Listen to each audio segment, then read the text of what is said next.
Soldier, তুমি ওখান থেকে চলে আসলে কেন? আমি তো ক্যাম্প থেকে বন্দুকটা নিয়ে তোমার কাছে যাচ্ছিলাম, তোমার ওখান থেকে আসা কি দরকার ছিল? আরে দেব কুমার, তোমার বন্দুক আনার দরকার নেই।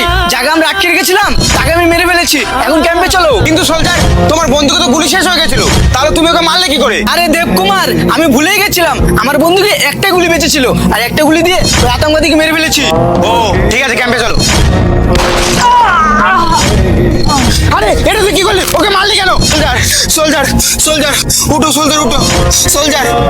আরে সোলজার তো মরে গেছে। আরে তুমি এটা কি করলে? তুমি একটা পুলিশ অফিসার হয়ে একটা আর্মি অফিসারকে মেরে ফেললে। তুমি জানো এর শাস্তি তোমার কি হতে পারে? আমি জানি এই আর্মি অফিসারকে মেরে আমি অনেক বড় ভুল করেছি, আর এই শাস্তি আমাকে পেতে হবে। কিন্তু আমি কোনো ভুল করিনি, আর তুমি জানোই না আসলে হয়েছিলটা কি। কি হয়েছিল বলো? তাহলে তুমি শোনো। আরে সোলজার, এই আতঙ্কবাদীকে এখন আমরা মারবো কি করে? তোমার বন্দুকে তো গুলি শেষ হয়ে গেছে। তুমি এখানে একটু ওয়েট করো, আমি ক্যাম্প থেকে আমার বন্দুকটা নিয়ে আসছি। ঠিক আছে, তুমি তাড়াতাড়ি বন্দুকটা নিয়ে এসো, ওকে মারতে হবে। তাড়াতাড়ি যাও। আর আর্মি অফিসার, তুই আমাকে ছেড়ে দে, আমি তোকে অনেক টাকা দেবো। কি, তুই আমাকে টাকাতে কিনতে চাস? তুই আমাকে কত টাকা দিবি? পুরো 50 দেবো তোকে। কি, পুরো 50? আমি তোকে টাকা দিচ্ছি, তুই আমাকে ছেড়ে দে। আর ওই আর্মি অফিসার জিজ্ঞেস করলে তুই বলবি তুই আমাকে মেরে ফেলেছিস। হ্যাঁ ঠিক আছে, ঠিক আছে।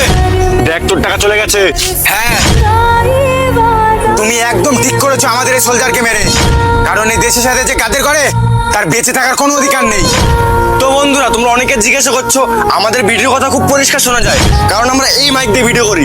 আর তোমরা যদি এই মাইকটি কিনতে চাও তাহলে নিচের লিংক দেওয়া আছে, ওখান থেকে কিনতে পারো। জয় হিন্দ।